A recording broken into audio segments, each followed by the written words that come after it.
மார்பக புற்றுநோய் குறித்த விழிப்புணர்வு பிரச்சாரத்தை முதல்வர் ரங்கசாமி துவக்கி வைத்தார். மார்பக புற்றுநோய் குறித்த விளக்கம் செயலியை அவர் இயக்கி தொடங்கி வைத்தார். மார்பக புற்றுநோய் குறித்த விழிப்புணர்வு பிரச்சாரத்தை புதுச்சேரி முதல்வர் ரங்கசாமி சட்டப்பேரவையில் அவரின் அலுவலகத்தில் இருந்து தொடங்கி வைத்து மார்பக புற்றுநோய் குறித்து பொதுமக்களுக்கும் பெண்களுக்கும் சைக்கிள் பேரணி, ஊர்வலம் மற்றும் எளிய முறையில் பெண்களை சென்றடையும் யுக்திகளை பின்பற்றுமாறு வலியுறுத்தினார். மேலும் மார்பக புற்றுநோய் குறித்த விளக்க செயலியை அவர் தொடங்கி வைத்தார். மார்பக புற்றுநோய் உதவி செயலி, மார்பக புற்றுநோய் குறித்த விளக்கம், அறிகுறிகள், சுய பரிசோதனை மற்றும் சிகிச்சை முறைகள் பற்றி அனைத்து மொழிகளிலும் உள்ளதா? இந்நிகழ்ச்சியை நலவாழ்வு சங்கங்களிலும் கூட்டமைப்பு செயலாளர் டாக்டர் இருதயசாமி ஒருங்கிணைப்பு செய்தார். இந்தியன் செஞ்சிலுவை சங்கம் தலைவர் லட்சுமிபதி, மக்கள் சமூக வளர்ச்சி நிறுவனத்தின் செயலாளர் டாக்டர் மோகனசுந்தரம் மற்றும் அகில அறக்கட்டளை செயலாளர் அற்புதராஜ் மற்றும் ரகு, ராமகிருஷ்ணி, தமிழ்செல்வி மற்றும் பெண்கள் கலந்து கொண்டனர். பொதுப்பணித்துறை அமைச்சர் லட்சுமி நாராயணன் இந்நிகழ்ச்சியை பாராட்டி வாழ்த்தினார். பாண்டியபெருனா விதிமீறி சம்பாதிக்கிறார்கள், அரசு பணம் கொள்ளை போகிறதா? இதனை முதலமைச்சர் ரங்கசாமி வேடிக்கை பார்க்கிறார். உரிய நடவடிக்கை எடுக்க துணைநிலை ஆளுநர் விசாரணை நடத்தி விதிமீறி இருந்தால் டெண்டரை ரத்து செய்ய வேண்டும் என முன்னாள் முதலமைச்சர் நாராயணசாமி வலியுறுத்தியுள்ளார். இது தொடர்பாக புதுச்சேரி முன்னாள் முதலமைச்சர் நாராயணசாமி தனது இல்லத்தில் நின்று செய்தியாளர்களை சந்தித்து பேசிய பொழுது, இந்தியாவில் அருணாச்சல பிரதேசம், லடாக் பகுதியை ஆக்கிரமித்து வருவதாக காங்கிரஸ் தெரிவித்ததை பிரதமர் மோடி மறுத்தார். ஆனால் தமிழக ஆளுநர் ரவி தற்பொழுது இந்தியாவில் 500 கிலோமீட்டர் பரப்பை சீனா ஆக்கிரமித்துள்ளதாக தெரிவித்துள்ளார்.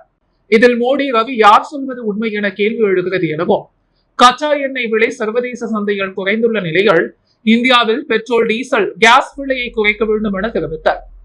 கடந்த 2021 தேர்தல் அறிக்கையில் 10,000 பேரை நிரப்புவதாக அறிவித்த ரங்கசாமி, தற்பொழுது 600 இடங்கள் கூட நிரப்பவில்லை எனவும், பாண்டிபெரினாவில் டெண்டர் எடுத்த நபர்கள் விதிமீறி தொழில் செய்வதாக ஆதாரங்களுடன் துணைநிலை ஆளுநரிடம் புகார் தந்துள்ளேன்.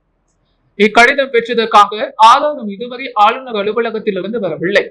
ஆளுநர் நடுநிலையாக இருக்கிறாரா? துறை மூலமாக விசாரணை வைத்து டெண்டரை ரத்து செய்ய நடவடிக்கை எடுப்பாரா?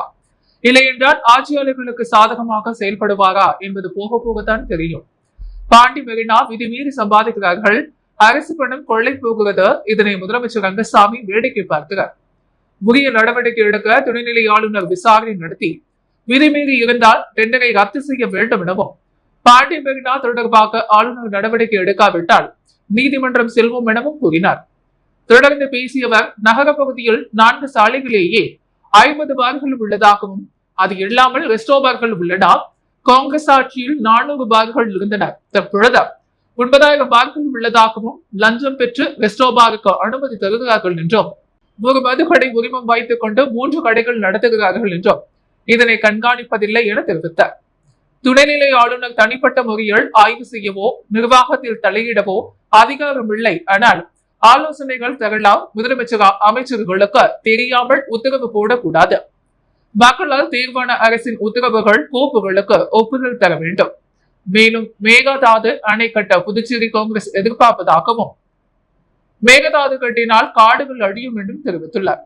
மேலும் மேகதாது அணை கட்ட புதுச்சேரி காங்கிரஸ் எதிர்ப்பதாகவும், மேகதாது கட்டினால் காடுகள் அழியும் என்றும் தெரிவித்துள்ளார்.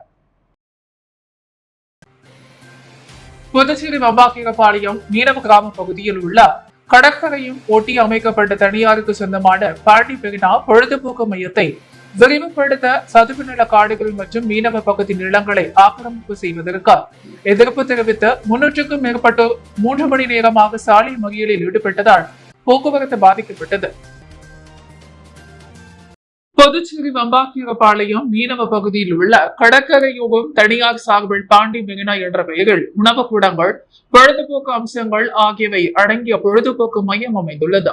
தற்பொழுது இந்த மையத்தை விரிவுபடுத்த அரசு அனுமதி அளித்த இடத்தை மீறி சதுப்பு நில காடுகள் மற்றும் வாக்குவ காடுகள், மீனவ கிராம மக்களுக்கான இடங்களை அந்த மையம் ஆக்கிரமித்து வருகிறது. இதனால் அப்பகுதியில் உள்ள மீனவர்கள் தங்களது படகு மற்றும் வேலைகளை அமைப்பதற்கு இடம் இல்லாமல் உள்ளதா? மேலும் தனியார் சார்பில் இயக்கப்படும் படகு சவாரியால் மீனவர்களின் வாழ்வாதாரம் பாதிக்கப்படுகிறது என்றும், அது மட்டுமின்றி மதுபான கூடங்கள், ஆபாச நடனங்கள் உள்ளிட்ட கலாச்சார சீர்கேடும் நடைபெறுவதற்கு எதிர்ப்பு தெரிவித்தும் தனியார் பொழுதுபோக்கு மையம் அரசு நிர்ணயித்த இடத்தை விட அதிக இடம் ஆக்கிரமிப்பதை எதிர்த்து அப்பகுதி மக்கள் 300க்கும் மேற்பட்டோர் சோனாபாளையம் 4 முனை சந்திப்பில் மறியல் போராட்டத்தில் ஈடுபட்டனர். சுமார் 3 மணி நேரமாக நடைபெற்ற மறியலால் அப்பகுதியில் போக்குவரத்து பாதிக்கப்பட்டதால் போலீசாருக்கும் மறியலில் ஈடுபட்ட மீனவர்களுக்கும் இடையே கடுமையான வாக்குவாதம் மற்றும் தள்ளுமுள்ளு ஏற்பட்டது. இதையடுத்து வாகன ஓட்டிகள் போராட்டக்காரர்களுடன் வாக்குவாதத்தில் ஈடுபட்டனர். மேலும் வழியாக இருசக்கர வாகனத்தில் வந்த வீராம்பட்டினம் பகுதியைச் சார்ந்த மீனவ இளைஞர்கள் திடீரென போராட்டத்தில் ஈடுபட்டவர்களை தாக்கியதால் இளைஞர்களின் போராட்டக்காரர்களுக்கும் அந்த இளைஞர்களுக்கும் கைகலப்பு ஏற்பட்டது. தொடர்ந்து அந்த இளைஞர்களை போலீசார் அங்கிருந்து புரட்டி அடித்தனர். இதனையடுத்து துணை மாவட்ட ஆட்சியர் தெற்கு சோமசேகர், அபாராவ் கோட்டாரு, வட்டாட்சியர் பிரித்திவி, காவல் கண்காணிப்பாளர் லட்சுமி சௌஜன்யா மற்றும் மீன்வளத்துறை இயக்குநர் அதிகாரிகள் ஆகியோர் தலைமையில் பேச்சுவார்த்தை நடத்தப்பட்டது. இதில் அனைத்து துறை அதிகாரிகளையும் அழைத்து மீனவர்களின் கோரிக்கைகளான ஆக்கிரமிப்பு உள்ளிட்ட பல்வேறு பிரச்சனைகளை குறித்து ஆலோசனை செய்து நடவடிக்கை எடுப்பதாகவும் கூட்டத்திற்கு மீனவ பஞ்சாயத்து தாகம் கலந்து கொண்டு தங்களது குறைகளை தெரிவிக்கலாம். எனவே உங்கள் குறைகள் அனைத்தும் சரி செய்யப்படும். அத்துமீறி ஏதேனும் நடைபெற்றிருந்தால் கடுமையான நடவடிக்கை எடுக்கப்படும் என உறுதி அளித்ததன் பெயரில் சாலை மறியலில் ஈடுபட்டவர்கள் மறியலை கைவிட்டு கலைந்து சென்றனர். தொடர் மின்வெட்டை கண்டித்து ஜிப்மர் இயக்குநர் வீட்டை குடியிருக்கும் ஊழியர்கள் முற்றுகையிட்டு போராட்டம் நடத்தியதால் பரபரப்பு நிலவியது. ஜிப்மர் வளாகத்தில் இயக்குநர் வீடு அருகே ஊழியர்களின் குடியிருப்புகள் உள்ளதா. இந்த குடியிருப்பு பகுதிகளில் கடந்த 4 மாதங்களாக இரவில் அடிக்கடி மின்வெட்டு இருந்து வருகிறது. அதனால் குடியிருப்பவர்கள், பள்ளிக்கு செல்லும் குழந்தைகள், வேலைக்கு செல்லும் ஊழியர்கள் கடும் அவதிப்பட்டு வருகின்றனர். இது பற்றி குடியிருக்கும் ஊழியர்கள் பல முறை இயக்குநரை சந்தித்து முறையிட்டனர். தகவல் அறிந்து வந்த டிநகர் போலீசார் முற்றுகையிட்டவர்களிடம் பேச்சுவார்த்தை நடத்தி நடவடிக்கை எடுப்பதாக கூறியதை அடுத்து அனைவரும் கலைந்து சென்றனர். இதனால் அப்பகுதியில் பரபரப்பு நிலவியது. புதுச்சேரி மகாவீர் நகரில் அமைந்துள்ள ஸ்ரீ அருணாபத்தி விநாயகரின் 15ஆம் ஆண்டு விநாயகர் சதுர்த்தி விழாவில் சப்தகிரி குழும நிர்வாக இயக்குநர் VBS ரமேஷ்குமார் கலந்து கொண்டு விநாயகரை வழிபட்டு நலத்திட்ட உதவிகளை தொடங்கி வைத்தார். புதுச்சேரி மகாவீர் நகர் 2வது மெயின் ரோட்டில் இளைஞர்கள் நடத்தும் 15ஆம் ஆண்டு ஸ்ரீ அருணாபத்தி விநாயகர் சதுர்த்தி விழா கடந்த 7ஆம் தேதி முதல் தொடங்கி நடைபெற்று வருகிறது. தொடர்ந்து ஒவ்வொரு நாளும் விநாயகருக்கு சிறப்பு பூஜைகள் நடைபெற்று இந்நிலையால் நேற்று இரவு அருணாபத்தி விநாயகருக்கு மகா அபிஷேகம், அலங்காரம் நடைபெற்று மகா தீபாரதனை காட்டப்பட்டது. இதில் சிறப்பு அழைப்பாளராக சப்தகிரி குழும நிர்வாக இயக்குநர் VBS ரமேஷ்குமார் கலந்து கொண்டு விநாயகரை வழிபட்டு தொடர்ந்து மாணவர்களுக்கு கல்வி சார்ந்த உபகரணங்களான நோட்டு புத்தகம், பேனா, பென்சில் உள்ளிட்ட நலத்திட்ட உதவிகளை வழங்கினார். மேலும் இந்த பூஜையில் கலந்து கொண்ட அனைவருக்கும் பிரசாதம் வழங்கப்பட்டது. இந்நிகழ்வில் வினோத் சபரி, மணியரசன், அரவிந்த், ஹரி, சூரிய பிரகாஷ், கிஷோர், மணி, கதிர்வாஸ், சுந்தரவள், ஹரிஷ், மதி உள்ளிட்ட பக்தர்கள், பொதுமக்கள் மலர் கலந்து கொண்டனர். முன்னதாக இந்த பூஜைக்கு வருகை புரிந்த சப்தகிரி குழும நிர்வாக இயக்குநர் VBS ரமேஷ்குமாருக்கு பொன்னாடை போற்றி ஆளுயர மாலை அணிவித்தும் பூர்ண கும்ப மரியாதை அளிக்கப்பட்டது. இதற்கான ஏற்பாடுகளை மகாவீர் நகரைச் சேர்ந்த இளைஞர்கள் மற்றும் ஒரு பொதுமக்கள் சிறப்பாக செய்திருந்தனர். மார்க்சிஸ்ட் கம்யூனிஸ்ட் தேசிய பொதுச் செயலாளர் சீதாராம் யெச்சூரி மறைவிற்கு முதல்வர் ரங்கசாமி இரங்கல் தெரிவித்துள்ளார். புதுச்சேரி முதலமைச்சர் ரங்கசாமி வெளியிட்டுள்ள இரங்கல் செய்தி குறிப்பில், இந்தியாவின் மூத்த அரசியல் தலைவர்களுக்குள் ஒருவரான மார்க்சிஸ்ட் கம்யூனிஸ்ட் தேசிய பொதுச் செயலாளர் சீதாராம் யெச்சூரி உடல்நலக் குறைவால் காலமானார். அந்த செய்தி அறிந்து மிக அதிர்ச்சியும் வேதனையும் அடைந்தேன். இந்திய அரசியல் மிகச்சிறந்த ஆளுமையாக திகழ்ந்த சீதாராம் யெச்சூரி தனது வாழ்நாள் முழுவதும் பொது உடைமை சித்தாந்தங்களை கடைபிடித்தார். அதற்கு இலக்கணமாக திகழ்ந்தவர். ஏழை எளிய மக்களின் நலனுக்காக தொடர்ந்து பார்லி உள்ளேயும் வெளியேயும் குரல் கொடுத்து வந்த அவரது மறைவு தேசத்திற்கு ஈடு செய்ய முடியாத இழப்பாகும். அவரை இழந்து வாடும் அவரது குடும்பத்தினர், நண்பர்கள், அவரை சார்ந்த இயக்கத்தினர் அனைவருக்கும் எனது ஆழ்ந்த இரங்கலையும் அனுதாபத்தையும் தெரிவித்துக் கொள்கிறேன் என குறிப்பிடப்பட்டுள்ளது. லாஸ்பேட்டை ஸ்ரீ பெத்திச்செடிப்பேட்டை பகுதியில் உள்ள ஸ்ரீ பூஞ்சூலை ஸ்ரீ பொன்னியம்மன் ஆலய திருப்பணி குழுவிற்கு முன்னாள் சபாநாயகர் VP சிவக்கொழுந்து தனது சொந்த நிதியில் இருந்து ரூபாய் 1 லட்சத்தை நன்கொடையாக வழங்கினார். புதுச்சேரி லாஸ்பேட்டை தொகுதிக்குட்பட்ட பெத்திச்செடிப்பேட்டை பகுதியில் அருள்மிகு பூஞ்சோலை மாரியம்மன் ஸ்ரீ பொன்னியம்மன் ஆலயம் உள்ளது. ஆலய பணிகள் நிறைவடைந்ததை அடுத்து கும்பாபிஷேக விழா கடந்த சில தினங்களுக்கு முன்பு நடைபெற்றது. இந்நிலையில் இந்த ஆலயத்தின் திருப்பணிக்கு முன்னாள் சபாநாயகர் VP சிவகுழந்தா தனது சொந்த நிதியிலிருந்து ரூபாய் 1,00,000 நன்கொடையாக வழங்கினார். அப்போது ஆலய அறங்காவல் குழு நிர்வாகிகள், ஊர் பொதுமக்கள் பலர் உடனிருந்தனர். முன்னதாக ஆலயத்திற்கு வந்த முன்னாள் சபாநாயகர் VP சிவகுழந்திற்கு பொன்னாடை போற்றி மாலை அணிவித்து பூர்ண கும்ப மரியாதை அளிக்கப்பட்டது. புதுச்சேரியில் பள்ளி மாணவர்களை ஏற்றிச் சென்ற ஆட்டோ இருசக்கர வாகனத்தின் மீது மோதி கவிழ்ந்து விபத்துக்குள்ளானதில் 5க்கும் மேற்பட்ட மாணவர்கள் காயமடைந்த CCTV வீடியோ சமூக வலைதளங்களில் வைரலாகி பார்ப்போரை அதிர்ச்சி அடைய வைத்துள்ளது. புதுச்சேரியில் தனியார் பள்ளியிலிருந்து மாலையில் மாணவர்களை ஏற்றிக்கொண்டு காமராஜர் சாலை வழியாக ஆட்டோ வந்து கொண்டிருந்தது. அப்பொழுது 45 அடி சாலை சிக்னலில் திரும்பும் பொழுது எதிர்பாராத விதமாக எதிரே வந்த இருசக்கர வாகனத்தின் மீது மோதியது. இதில் நிலை தடுமாறி ஆட்டோ மாணவர்களுடன் கவிழ்ந்தது. இதில் மாணவர்களுக்கு லேசான காயங்கள் ஏற்பட்டது. உடனடியாக காவல்துறையினர் மற்றும் அருகில் இருந்த பொதுமக்கள் அவர்களை மீட்டு அரசு பொது மருத்துவமனைக்கு அனுப்பி வைத்தனர். இதனுடைய CCTV காட்சியை தற்போது வெளியாகி பார்ப்போரை அதிர்ச்சி அடைய வைத்துள்ளது. புதுச்சேரியில் மாநில அளவிலான ஆடவர்களுக்கான 45ஆம் ஆண்டு மாபெரும் கைப்பந்து திருவிழாவை சட்டமன்ற உறுப்பினர் கல்யாணசுந்தரம் தொடங்கி வைத்தார். ஸ்பைடர் விளையாட்டுக் கழகம் சார்பில் புதுச்சேரி மாநில அளவிலான ஆடவர்களுக்கான 45ஆம் ஆண்டு மாபெரும் கைப்பந்து திருவிழா நேற்று இரவு கருவடிக்குப்பத்தில் உள்ள ஸ்பைடர் கைப்பந்து விளையாட்டு மைதானத்தில் தொடங்கியது. 4 நாட்கள் நடைபெறும் இந்த போட்டியை ஸ்பைடர் விளையாட்டுக் கழக தலைவர் சட்டமன்ற உறுப்பினர் கல்யாணசுந்தரம் தொடங்கி வைத்தார். இந்நிகழ்ச்சியில் செயலாளர் பாலமுருகன், துணைத் தலைவர் குமரேசன், விஜயசாரதி, சீனிவாசன், துணை செயலாளர் அழகேசன், ரவிச்சந்திரன் உள்ளிட்ட நிர்வாகிகள் பலர் கலந்து கொண்டனர். 10க்கும் மேற்பட்ட பணிகள் பங்கேற்கும் இந்த போட்டிகள் முதல் பரிசாக 50,000 மற்றும் சுழற்கோப்பையும், 2வது பரிசாக 40,000 ரூபாயும், சுழற்கோப்பையும் 3வது பரிசாக 30,000 மற்றும் கோப்பையும், 4வது பரிசாக 20,000 மற்றும் கோப்பையும் வழங்கப்பட உள்ளது. மின்கட்டண வரி உயர்வை திரும்ப பெற வலியுறுத்தி குடிமை சமூகங்கள் மற்றும் இயக்கங்களின் கூட்டமைப்பு சார்பில் வெளியூர் அண்ணா சிலை அருகே பரப்புரை போராட்டம் நடைபெற்றது. புதுச்சேரியில் மின்கட்டண வரி உயர்வை திரும்ப பெற வலியுறுத்தியும் தனியார் மயமாக்குவதை கண்டித்தும் குடிமை சமூகங்கள் மற்றும் இயக்கங்களின் கூட்டமைப்பு சார்பில் முன்னெடுக்கும் பரப்புரை மற்றும் தொடர் போராட்டம் வெளியூர் அண்ணா சிலை அருகே நடைபெற்றது. நிகழ்ச்சிக்கு மனித உரிமைகள் மற்றும் நுகர்வோர் பாதுகாப்பு இயக்கம் முருகானந்தம், திராவிட விடுதலை கழகம் லோக ஐயப்பன், மனித உரிமை காப்பாளர் கூட்டமைப்பு ஆசிர், புதுச்சேரி மாணவர் கூட்டமைப்பு சுவாமிநாதன், பிபோல்ட், பஷீர் அகமது, பெரியார் சிந்தனையாளர் இயக்கம் தீனா, புதுச்சேரி இயற்கை மற்றும் கலாச்சார புரட்சி இயக்கம் பிராங்கிலின் பிரான்சுவா உட்பட ஏராளமானோர் கலந்து கொண்டு கூட்டாக தலைமை தாங்கி ஆளும் என்ஆர் காங்கிரஸ் மற்றும் பாஜக கூட்டணி ஆட்சியை கண்டித்து மின்கட்டண வரி உயர்வை திரும்ப பெற வலியுறுத்தியும் மாபெரும் கண்டன ஆர்ப்பாட்டத்தில் ஈடுபட்டனர். இதில் சிறப்பு அழைப்பாளராக புதுச்சேரி சட்டப்பேரவை எதிர்க்கட்சி தலைவர் சிவா கலந்து கொண்டார். பரப்புரையில் ஈடுபட்ட பேசுகையால் அண்டை மாநிலங்களை விட புதுச்சேரி மக்கள் 500 யூனிட்டுக்கு 965 கூடுதலாக செலுத்த வேண்டிய நிலை உள்ளது. இது எந்த விதத்தில் நியாயம்? அதுவும் இந்த மின்கட்டண வரி கொடுமையை கடந்த ஜூன் மாத தேதியிலிருந்து செலுத்த சொல்வது சட்டவிரோதம். இது நுகர்வோர் சட்டங்களுக்கு எதிரானது.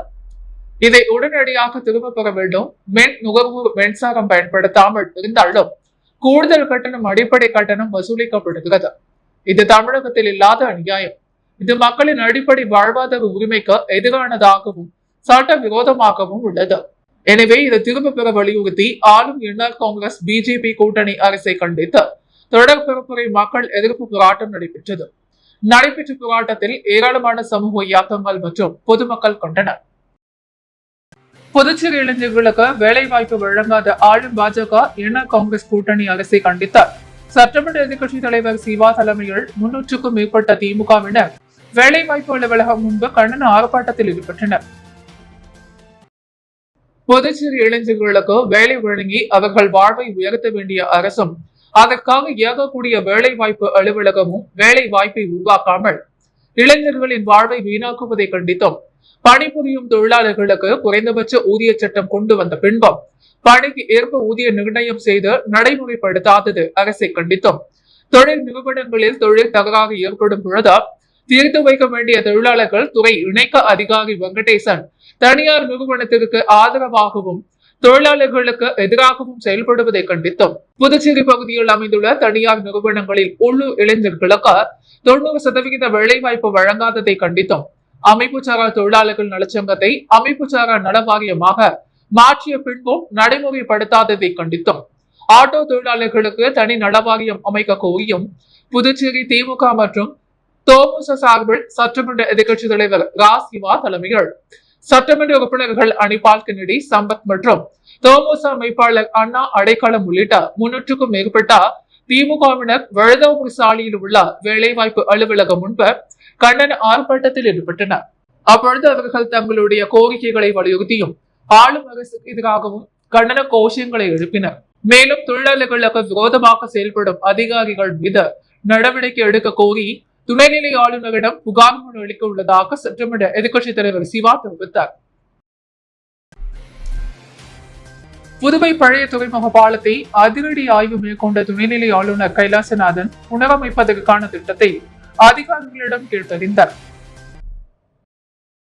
புதுச்சேரி கவர்னர் கைலாசநாதன் நேற்று மாலை பழைய துறைமுக வளாகம், புதிய துறைமுகம் ஆகியவற்றை பார்வையிட்டார்.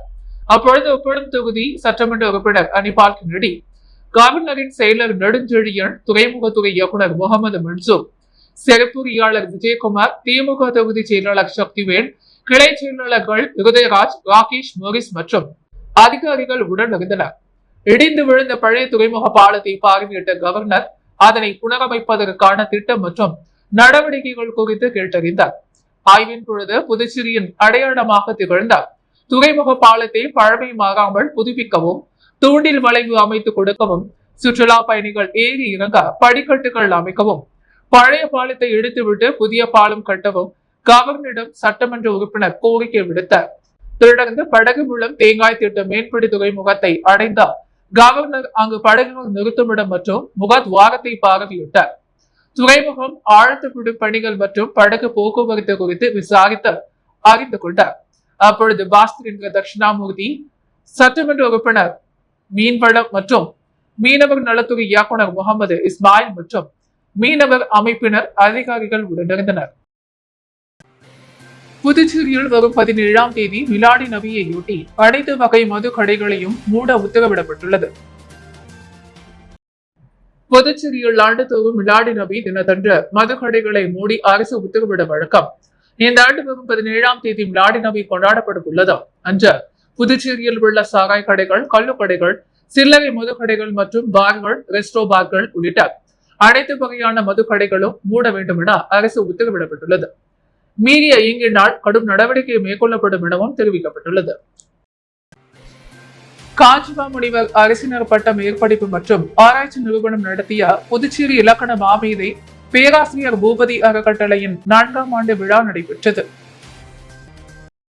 நிறுவனத்தின் கருத்தரங்கு கூட்டத்தில் அறக்கட்டளையின் நிறுவனர் கலைமாமணி முனைவர் நெய்தல் நாடான் தலைமையில் நடைபெற்ற இவ்விழாவிற்கு வந்திருந்தவர்களை தமிழ்துறை தலைவர் பேராசிரியர் முனைவர் கிருஷ்ணகுமார், வரவேற்க பூபதி கண்ணன் பேராசிரியர் கோவலன், விரிவுரையாளர்கள் கார்த்திகேயன், லோகநாதன், தங்க ராஜகோபால் ஆகியோர் முன்னிலை வகித்தனர். தொடர்ந்து தகவல் அரசுகளை அறிவியல் கல்லூரி மேலாண் முதல்வர் முனைவர் இளங்கோ கதாசப்த சதி என்னும் தலைப்பில் அறக்கட்டளை சிறப்பு தொழிற்பொழிவாற்றினார். அவரை தொடர்ந்து உலக திருக்குறள் கூட்டமைப்பின் தலைவர் சிறப்புரையாற்றினார். புதுவை தமிழ் வளர்ச்சி சிறகத்தின் தனி அலுவலர் முனைவர் வாசுகி ராஜாராம் வாழ்த்துரை வழங்கினார்.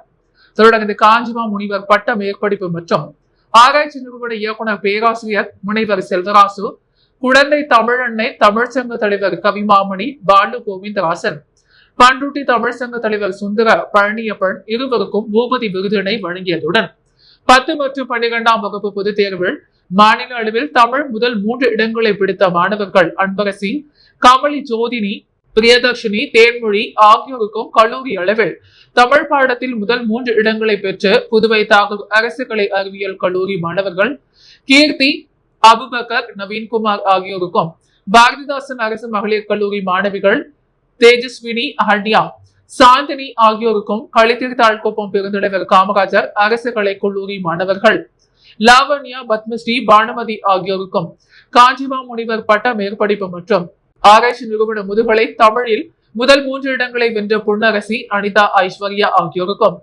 பணப்பரிசுடன் சான்றிதழும் பொருளாதாரத்தில் பின்தங்கிய மாணவர்கள் தரண்யா, சந்திரசேகரன், பாலமுருகன் ஆகிய மூவருக்கும் கல்வி உதவித்தொகையாக தலா ரூபாய் 5,000 வழங்கி பாராட்டினர்.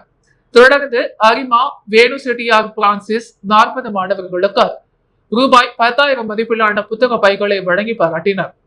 மாணவர்களுக்கான பரிசுகளை பிரான்ஸ் பேராசிரியர் பென்ஜமின் தமிழ்மாமணி, போமுடி ராங்குசம், முனைவர் உரு அசோகன், கோவலன் ரேவதி, சிங்கப்பூர் ஆசிரியர்கள் பரிமளம், தாண்டவமூர்த்தி, சலீம் கிருஷ்ணமூர்த்தி, துரை தவமணி, புகழேந்தி, கிருஷ்ணகுமார், அப்துல் பாக்கூர், சித்தார்த்தன், கலைவாணன், சிவராமன், மணிமேகலை சுந்தரமூர்த்தி, குணசேகரன், அரங்க முருகையன், குமரவேல், முனைவர் ஏகாம்பரம், வேல்முருகன், சுந்தரசேகர் ஆகியோர் நிதி வழங்கி சிறப்பித்தனர்.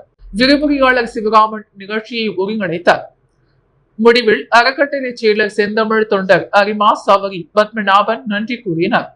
இவ்விழாவில் எழுத்தாளர் பூபதி பெரியசாமி, சடகோபன், முருகோ, மணி முத்து ஐயாசாமி, வீரமுருகையன், பேராசிரியர்கள் ராஜவேலு, வேல் கார்த்திகேயன், கண்ணன், சுமதி, முனைவர் சவுந்தரவள்ளி, முருகேசன், செல்வநாதன், விஜயலட்சுமி, வேணு, ஞானமூர்த்தி மற்றும் கல்லூரி பேராசிரியர்கள், மாணவர்கள், பெற்றோர்கள் பெருந்துகளாக கலந்து கொண்டனர். அரியாங்குப்பம் ஆதித்யா ஹோட்டல் மேலாண்மை கல்லூரியில் ஓணம் பண்டிகை கொண்டாடப்பட்டது. புதுவை அரியாங்குப்பம் ஆதித்யாஸ் ஹோட்டல் மேலாண்மை கல்லூரியில் ஓணம் பண்டிகை விழாவில் புதுச்சேரி ஆர்கேஎன் பீச் ரெசார்ட் ஹோட்டலின் மனிதவள மேலாளர் சீனிவாசன் மற்றும் ஃப்ரெண்ட் ஆபீஸ் மேனேஜர் கிருஷ்ணன் ஆகியோர் சிறப்பு விருந்தினர்களாக கலந்து கொண்டனர். கல்லூரி முதல்வர் ஸ்ரீதர் விருந்தினர்களை வரவேற்று கௌரவித்தார். இந்த விழாவில் அனைவருக்கும் ஓணம் சிறப்பு விருந்து பரிமாறப்பட்டது. கல்லூரி முழுவதும் பூக்கோளங்களாலும் குறுத்தோலைகளாலும் அலங்கரிக்கப்பட்டு விழா கோலத்துடன் காட்சியளித்தது. விழாவுக்கான ஏற்பாடுகளை ஆசிரியர்களும் மாணவர்களும் செய்திருந்தனர். வெளியூரில் 1,05,00,000 ரூபாய் செலவில் வடிகால் வாய்க்கால் அமைக்கும் பணியினை எதிர்க்கட்சித் தலைவர் சட்டமன்ற உறுப்பினர் சிவா துவங்கி வைத்தார். புதுச்சேரி வெளியூர் சட்டமன்ற தொகுதிக்குட்பட்ட பெரியபட் நீர்ப்பாசன வடிகால் வாய்க்காலுக்கு வெடிப் நகர் மாரியம்மன் கோயில் தெரு முதல் மணவெளி பிரதான சாலை வரை பொதுப்பணித்துறை நீர்ப்பாசன கோட்டம் மூலம் ரூபாய் 1,54,58,000 மதிப்பீட்டில் புதியதாக கான்கிரீட் சுவர்களுடன் கூடிய வடிகால் வாய்க்கால் அமைக்கும் பணிக்கான பூமி பூஜை இன்று காலை நடைபெற்றது. இந்த நிகழ்ச்சியில் சட்டமன்ற எதிர்க்கட்சித் தலைவரும் தொகுதி சட்டமன்ற உறுப்பினருமான சிவா கலந்து கொண்டார். வடிகால் வாய்க்கால் அமைக்கும் பணியினை பூஜை செய்து துவக்கி வைத்தார். இதில் பொதுப்பணித்துறை நீர்ப்பாசன கோட்ட சேரு பொறியாளர் ராதாகிருஷ்ணன், உதவி பொறியாளர் மதிவாணன், இளைநிலை பொறியாளர் சங்கர், ஊர் முக்கியஸ்தவர்கள், திமுக தொகுதி செயலாளர் மணிகண்டன், இலக்கிய அணி அமைப்பாளர் சீனு, மோகன்தாசு, வர்த்தக அணி அமைப்பாளர் ரமணன், சிறுபான்மை பிரிவு அமைப்பாளர் ஹாலி, வர்த்தக அணி துணை அமைப்பாளர் சரவணன், ஆதிதிராவிடர் அணி துணைத் தலைவர் கதிரவன், சபரி, ரவி, மில்ட்ரி முருகன், பாலகுரு, சேகர், நடராஜன், ராஜேந்திரன், கார்த்திகேயன், பவித்ரன், மாரிஸ்தன், முத்து, கிருஷ்ணராஜ், கோதண்டம் உள்ளிட்டோர் கலந்து கொண்டனர். அரியாங்குப்பம் அருந்ததிபுரம் ஸ்ரீ முத்து மாரியம்மன் ஆலய கும்பாபிஷேக திருப்பணிக்காக அரசு நிதி உதவியை சட்டமன்ற உறுப்பினர் பாஸ்கர் வழங்கினார். புதுச்சேரி அரியாங்குப்பம் சட்டமன்ற தொகுதிக்குட்பட்ட அருந்ததிபுரம் பகுதியில் எழுந்தருளி உள்ள அருள்மிகு ஸ்ரீ முத்துமாரியம்மன் ஆலய கும்பாபிஷேக திருப்பணிக்காக சட்டமன்ற உறுப்பினர் பாஸ்கர் தட்சிணாமூர்த்தி பரிந்துரையின் அடிப்படையில் புதுச்சேரி அரசு இந்து அறநிலையத்துறை மூலம் ரூபாய் 1,75,000 நிதி உதவிக்கான காசோலையினை தொகுதியின் சட்டமன்ற உறுப்பினர் பாஸ்கர் தட்சிணாமூர்த்தி கோவை நிர்வாகிகளிடம் வழங்கினார். இந்நிகழ்ச்சியில் அரியாங்குப்பம் தொகுதி என்ஆர் காங்கிரஸ் கட்சி நிர்வாகிகள் மற்றும் அருந்ததிபுரம் கிராம பெரியவர்கள் பலர் உடனிருந்தனர். புதுச்சேரி விடுதலை போராட்ட வீரரும் அரியாங்குப்பம் கொம்யூன் முன்னாள் துணை மேயருமான துளசி சிங்கத்தின் 30ஆம் ஆண்டு நினைவஞ்சலி அனுசரிக்கப்பட்டது. புதுச்சேரி மாநில விடுதலை போராட்ட வீரரும் அரியாங்குப்பம் கொம்யூன் முன்னாள் துணை மேயருமான அமரர் துளசிங்கத்தின் 30ஆம் ஆண்டு நினைவு தினத்தை முன்னிட்டு அரியாங்குப்பம் பிரம்மன் சதுக்கம் அருகே நினைவஞ்சலி செலுத்தப்பட்டது. கம்யூனிஸ்ட் கட்சியின் மாநில விவசாய அணி தலைவர் கீதநாதன் தலைமையில் நடைபெற்ற இந்நிகழ்ச்சியில் அலங்கரித்து வைக்கப்பட்டிருந்த அவரது திருவுருவ படத்திற்கு அனைத்து கட்சி நிர்வாகிகளும் கலந்து கொண்டு மலர் தூவி அஞ்சலி செலுத்தினர். இந்நிகழ்ச்சியில் அரியாங்குப்பம் சட்டமன்ற உறுப்பினர் பாஸ்கர் என்கிற தட்சிணாமூர்த்தி, முன்னாள் அரசு கொறடா அனந்தராமன், முன்னாள் சட்டமன்ற உறுப்பினர் நாகக்கலைநாதன், கம்யூனிஸ்ட் கட்சி மாநில செயலாளர் சலீம், காங்கிரஸ் பொதுச் செயலாளர் சங்கர், வட்டார காங்கிரஸ் தலைவர் ஐயப்பன், காங்கிரஸ் சிறப்பு அழைப்பாளர் தனபால், ஏஐடியூசி தலைவர் அபிஷேகம், சிபிஐ அந்தோணி, மதிமுக மாநில செயலாளர் செல்வராசு, சமூக ஆர்வலர் குமரவேல், பாரதிய விளையாட்டுக் கழக நிர்வாகிகள் ரமேஷ், மணிபாலன், தன்னுரிமை கழக தலைவர் சடகோபன், காங்கிரஸ் நிர்வாகி அன்புமணி, கம்யூனிஸ்ட் தொகுதி செயலாளர் சுகதேவ், என்ஆர் காங்கிரஸ் நிர்வாகி பாஸ்கர் உள்ளிட்ட ஏராளமான கட்சி நிர்வாகிகள் பலர் இந்நிகழ்ச்சியில் கலந்து கொண்டு அஞ்சலி செலுத்தினர். தொடர்ந்து 300க்கும் மேற்பட்டவர்களுக்கு அன்னதானம் வழங்கப்பட்டது. திருப்புவனை சட்டமன்ற தொகுதிக்குட்பட்ட பல்வேறு அரசு பள்ளிகளிலும் பயிலும் மாணவ மாணவிகளுக்கு மழை கோட் மற்றும் மிதிவண்டி வழங்கும் விழாவில் சட்டமன்ற உறுப்பினர் அங்காளன் பங்கேற்று மாணவர்களுக்கு வழங்கினார். திருப்புவனை சட்டமன்ற தொகுதிக்குட்பட்ட பல்வேறு அரசு பள்ளிகளில் பயிலும் பள்ளி மாணவ மாணவிகளுக்கு மழை கோட் மற்றும் மிதிவண்டி வழங்கும் விழா நடைபெற்றது. விழாவுக்கு திருப்புவனை தொகுதி சட்டமன்ற உறுப்பினர் அங்காளன் தலைமை தாங்கி செல்லிப்பட்ட உயர்நிலைப் பள்ளி, சோழப்பட்ட உயர்நிலைப் பள்ளி, திருவண்டார் கோயில் உயர்நிலைப் பள்ளி, மேல்நிலைப் பள்ளி மற்றும் மதகடிப்பட்டு பாளையம் உயர்நிலைப் பள்ளி, திருப்புவனை உயர்நிலைப் பள்ளி, களித்தெரித்தாள்குப்பம் உயர்நிலைப் பள்ளி மற்றும் மேல்நிலைப் பள்ளி ஆகிய பள்ளிகளில் பள்ளி மாணவ மாணவிகளுக்கு சட்டமன்ற உறுப்பினர் அங்காளன் ரெயின்கோட் மற்றும் சைக்கிள் வழங்கி தொடங்கி வைத்தார். இந்நிகழ்ச்சியில் பள்ளி மாணவர்கள், ஆசிரியர்கள், சட்டமன்ற உறுப்பினர்களின் ஆதரவாளர்கள் என ஏராளமான கலந்து கொண்டனர். புதுவையின் அன்றாட நிகழ்வுகளை காண பாண்டி ஹெட்லைன்ஸ் யூடியூப் சேனலை சப்ஸ்கிரைப் பண்ணுங்க. தொடர்ந்து எங்களுடன் இணைந்திருக்க பக்கத்தில் உள்ள பெல் பட்டனை பிரஸ் பண்ணுங்க, லைக் பண்ணுங்க, ஷேர் பண்ணுங்க. என்றும் உங்களுடன் பாண்டி ஹெட்லைன்ஸ்.